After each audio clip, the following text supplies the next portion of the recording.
Why do some people walk into a room and instantly gain attention, while others say the same words and get ignored? Why do certain requests feel impossible to refuse, even when you know you're being persuaded? And why do the most influential people rarely raise their voices, argue harder, or push aggressively, yet still get exactly what they want? Here's the truth most people never realize. Influence is not charisma.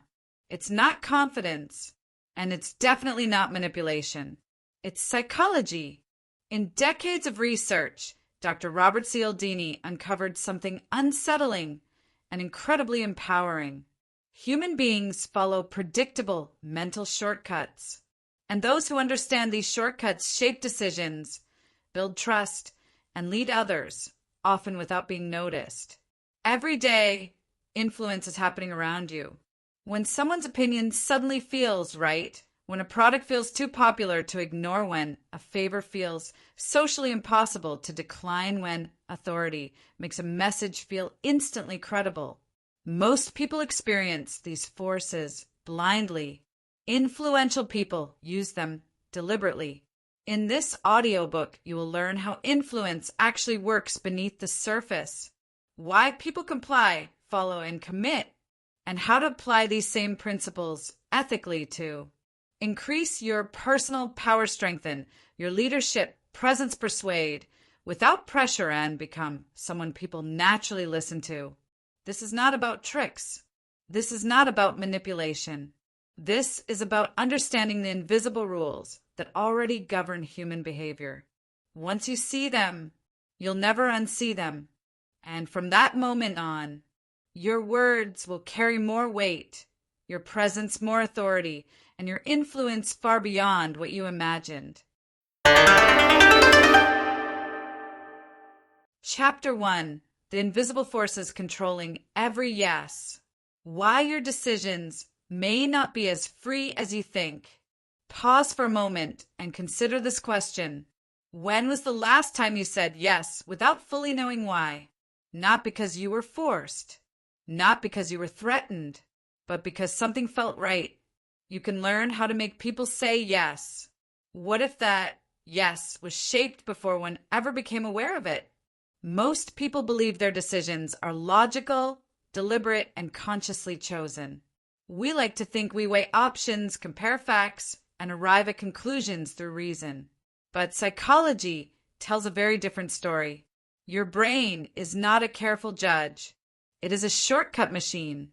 Every second, it faces more information than it can possibly process. So instead of thinking deeply, it looks for patterns, signals, familiar cues. It asks not what is true, but what feels safe, familiar, or efficient. And in that space between feeling and logic, influence is born.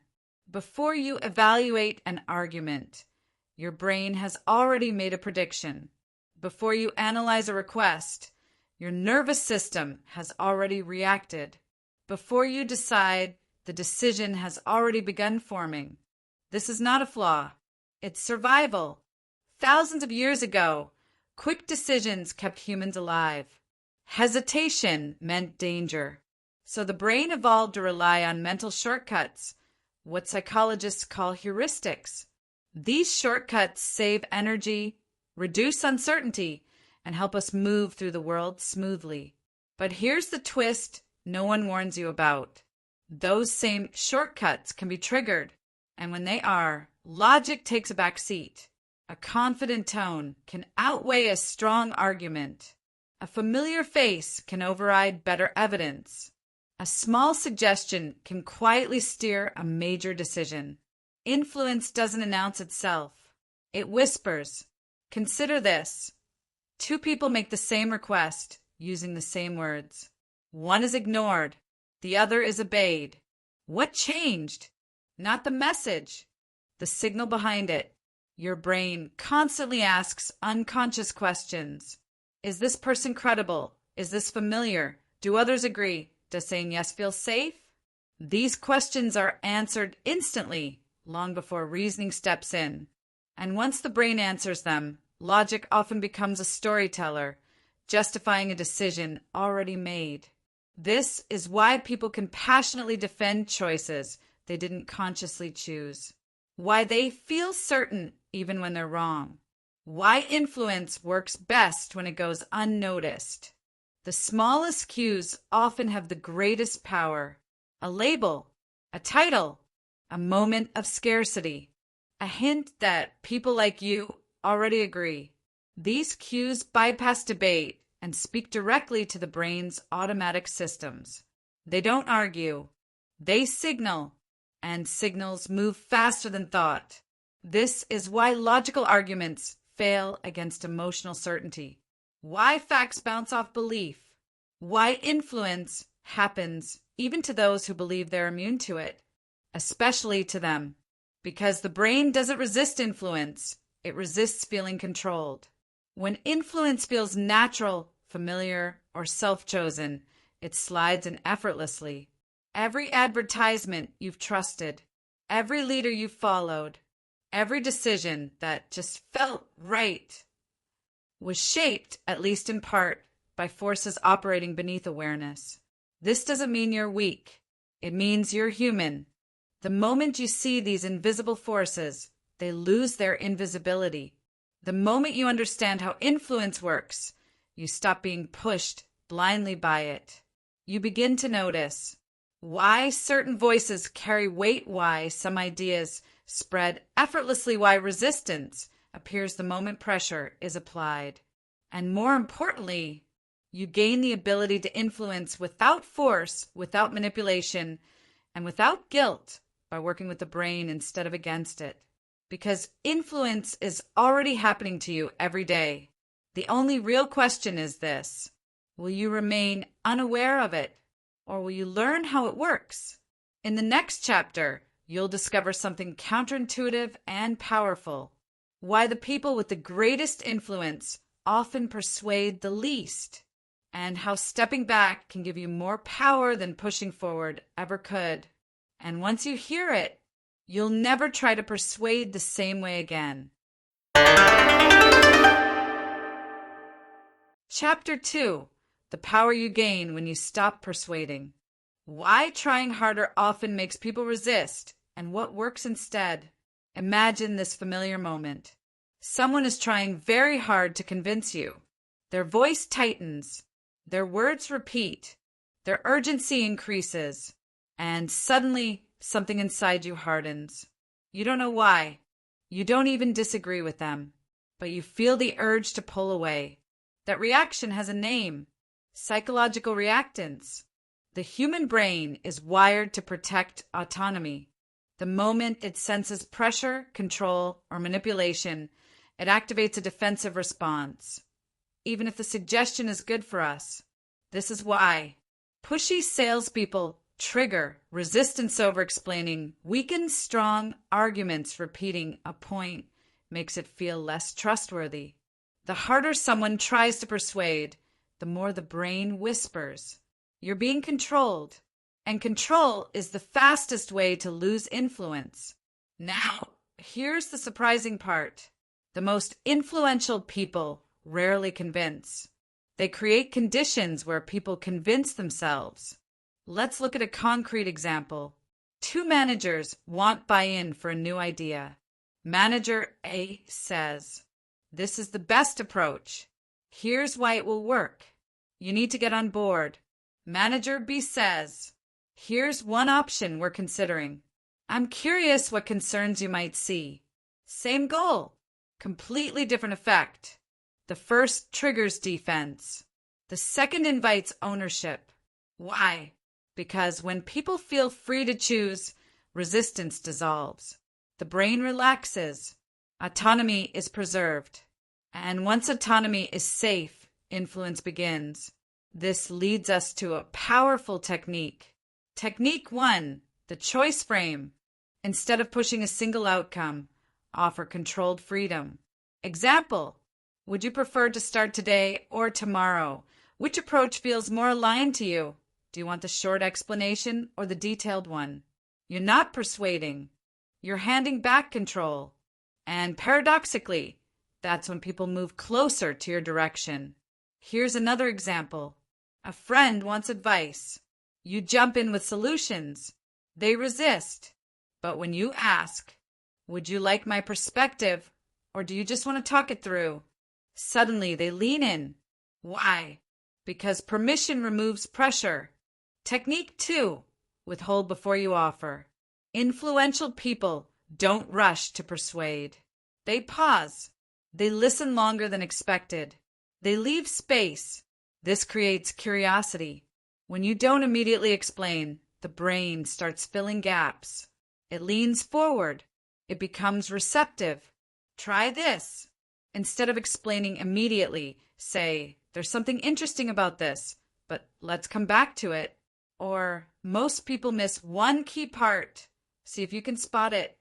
Curiosity pulls harder than persuasion ever could. Now here's a moment of real surprise. When you argue for something, people instinctively argue against it, even if they agree.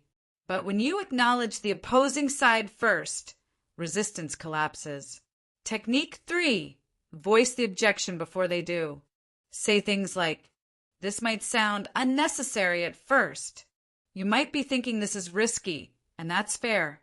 There are reasons this won't work for everyone." By doing this, you achieve 3 things instantly. You disarm resistance. You signal honesty. You increase trust. The brain relaxes because it no longer feels cornered. Now, watch what happens next. Once resistance drops, people become open. Once they're open, influence flows quietly. And this leads to the most counterintuitive truth of all. Influence increases when control disappears. The calm, unforced presence you see in influential people isn't confidence, it's understanding. They know pressure backfires. They know silence can speak. They know that when people choose freely, they commit deeply. This is why great leaders ask more than they tell. Why skilled negotiators pause instead of push. Why trusted voices sound relaxed, not urgent. So the next time you want to persuade, try this instead. Remove urgency. Offer choice. Invite input. Pause before explaining. Let the other person arrive at the conclusion, because the fastest way to influence isn't to convince.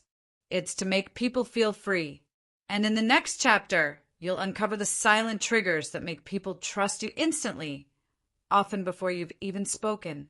Once you understand those signals, your influence won't need effort at all. Chapter 3. The silent triggers that make people trust you instantly. How authority, familiarity, and social proof shape belief. Think back to the last time you trusted someone quickly. Not after weeks of proof, not after deep conversation, but almost instantly.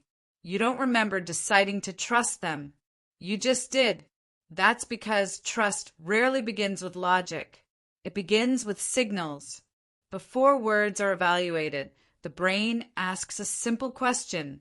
Is this person safe to listen to? And it answers that question in seconds, sometimes in less than one. This is why 2 people can say the same thing, and only one is believed. The difference isn't intelligence. It isn't honesty. It's silent credibility. Let's start with the first trigger. Authority, the signal of, "This person knows." Authority doesn't mean dominance. It means certainty without urgency. Imagine a doctor who speaks calmly versus one who overexplains. The calmer one feels more competent, even if both know the same facts. Why? Because the brain associates calm with confidence and confidence with expertise. Here's a concrete technique you can use immediately. Technique 1. Reduce, don't add. When you explain less, but with clarity, you sound more authoritative. Instead of, "Let me explain all the reasons this works," try, "There's one reason this works better than most alternatives." Fewer words signal mastery. Over-explaining signals uncertainty. Another silent authority signal? Structure. People trust those who organize information clearly. Use phrases like, "There are 3 things to consider." This comes down to one key idea. Structure makes the brain feel safe. Now, let's move to a trigger that works even faster. Familiarity. The signal of, "This feels known." The brain prefers what it recognizes. This is why familiar accents feel trustworthy, why repeated names stick, why people gravitate toward those who mirror their language. Here's the technique. Technique 2, language matching. Listen carefully to the words people use and reflect them back. If someone says, "I'm looking for something practical," respond with, "Let's keep this practical." If they say, "I want clarity," say, "Here's the clearest way to see it." The brain registers familiarity and relaxes. Another powerful familiarity tool, consistency. When your tone, behavior, and message align over time, trust compounds without effort. Now comes the most underestimated trigger of all.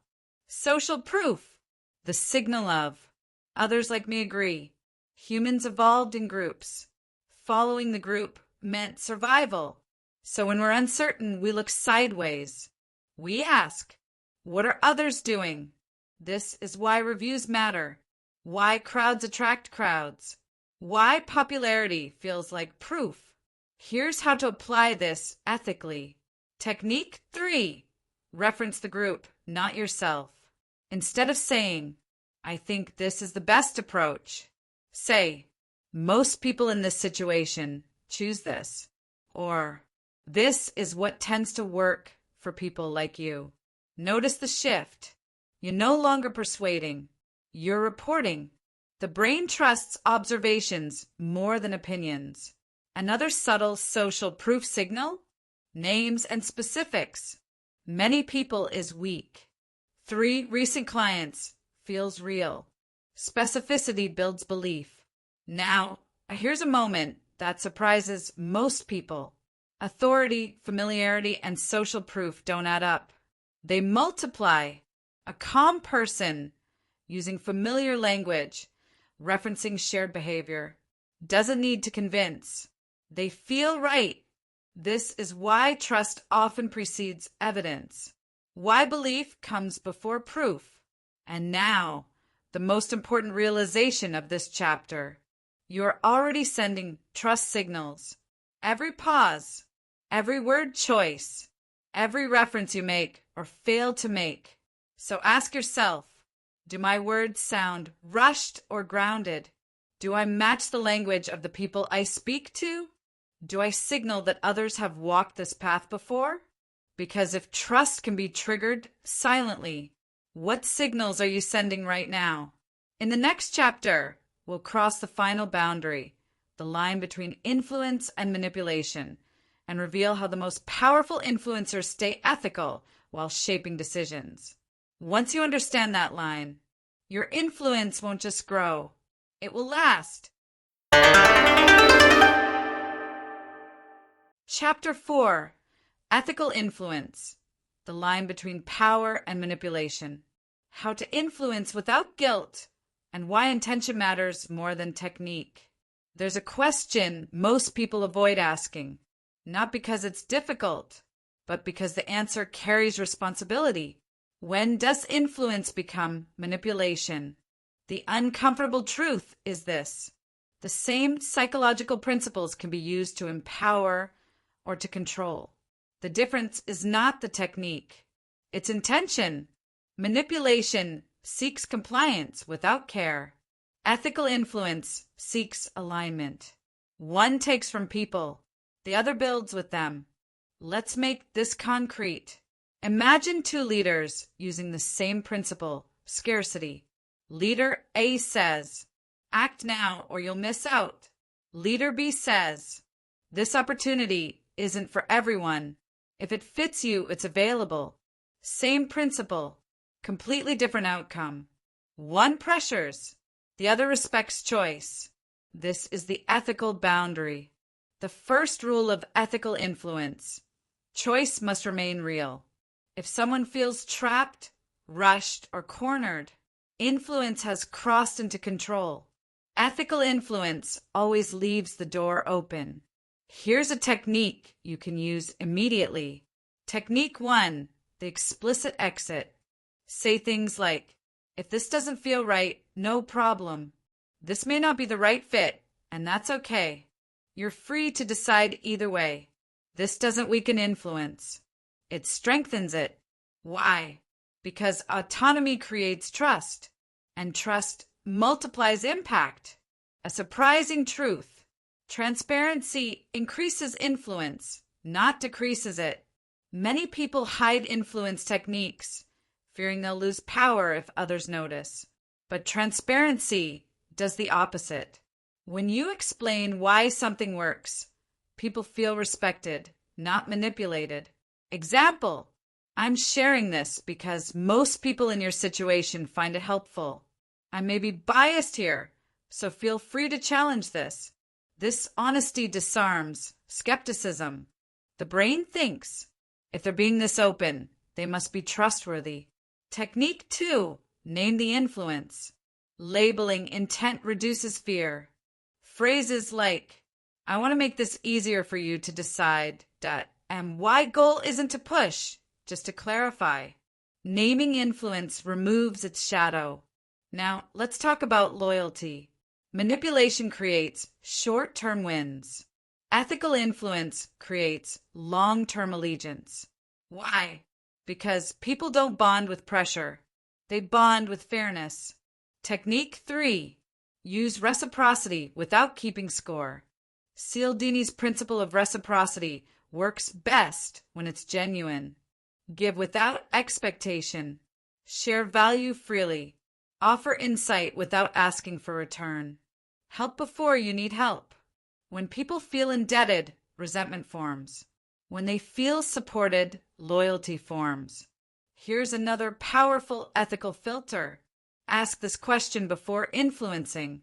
Would I still be comfortable if this person understood exactly how I'm influencing them? If the answer is no, pause. Ethical influence survives daylight. And now, the final realization. Influence is unavoidable. Every tone you use, every choice you frame, every option you highlight, you're influencing, whether you mean to or not. So the real decision isn't whether to influence, it's how. Will you use influence to create dependence or confidence, to extract agreement or build understanding, to win moments or shape meaning? Because the most powerful influencers aren't remembered for what they got. They're remembered for what they left behind.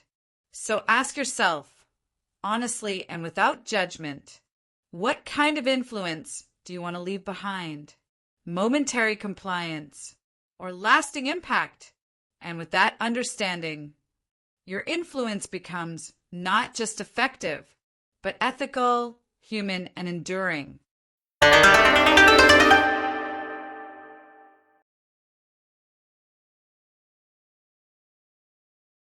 The influence you now understand. As you finish this audiobook, take a moment to gather what truly matters. Influence is not a single skill. It is a pattern, a way of working with the human mind rather than against it. You've seen that decisions rarely begin with logic. They begin with shortcuts. So the first technique is awareness. Recognize that people respond to signals before arguments. Tone, timing, and emotional safety matter more than force. You've learned that pressure creates resistance. The moment autonomy feels threatened, the brain pushes back. So effective influence removes urgency, offers choice, and preserves freedom. Give people room to decide, and they move toward you. You've discovered that trust forms silently and quickly. Authority comes from calm clarity, not dominance. Familiarity grows through shared language and consistency. Social proof works when people see that others like them have already walked the path. These signals build belief before words are even weighed. You've also learned the power of withholding persuasion. Pausing, listening, and inviting curiosity often influence more than explaining ever could.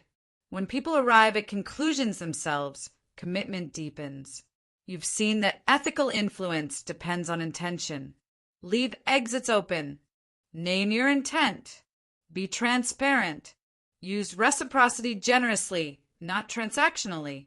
Influence should build confidence, not dependency. And finally, you've learned the most important technique of all. Respect human autonomy. When people feel free, seen, and understood, influence becomes effortless. They don't feel persuaded, they feel aligned. These are not tricks. They're ways of communicating that honor how humans actually think, feel, and decide. Carry them forward thoughtfully, because the strongest influence isn't the one that wins the moment. It's the one that earns trust, loyalty, and lasting impact.